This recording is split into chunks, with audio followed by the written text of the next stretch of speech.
Salam pintar dari Erlangga Pintar. Halo Sobat Pintar, bagaimana kabarnya? Oke, harus tetap semangat ya. Nah, kali ini Erlangga Pintar kembali lagi untuk membahas soal Ujian Nasional Geografi 2014 tentang penentuan lokasi industri. Nah, ini dia Sobat Pintar soalnya. Dalam soal ini disajikan sebuah peta pembagian wilayah-wilayah yang terdiri dari wilayah pantai, wilayah pemukiman, wilayah sawah, wilayah hutan, dan yang terakhir adalah wilayah tambang. Dan kita diminta untuk menentukan wilayah manakah yang paling cocok untuk industri gerabah beserta alasannya. Oke, kita mulai pembahasannya ya Sobat.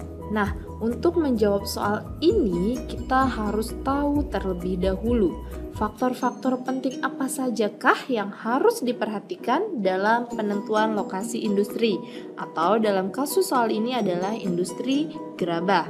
Dan beberapa faktor penting yang harus diperhatikan adalah yang pertama, dekat dengan bahan baku.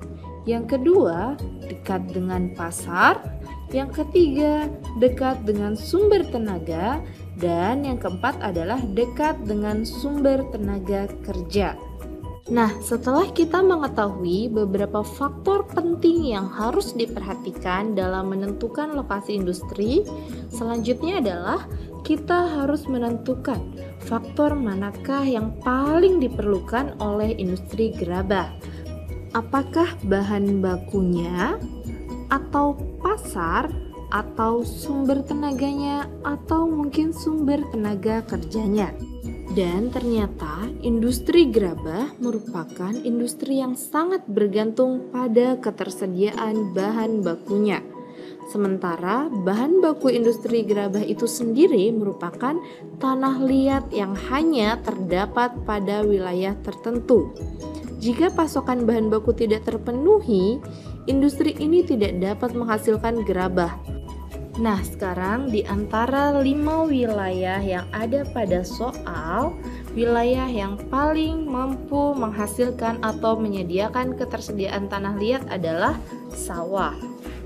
Oleh karena itu, jawaban yang paling tepat dari kelima pilihan jawaban untuk soal ini adalah jawaban C, yaitu sawah dengan alasan dekat dengan bahan baku.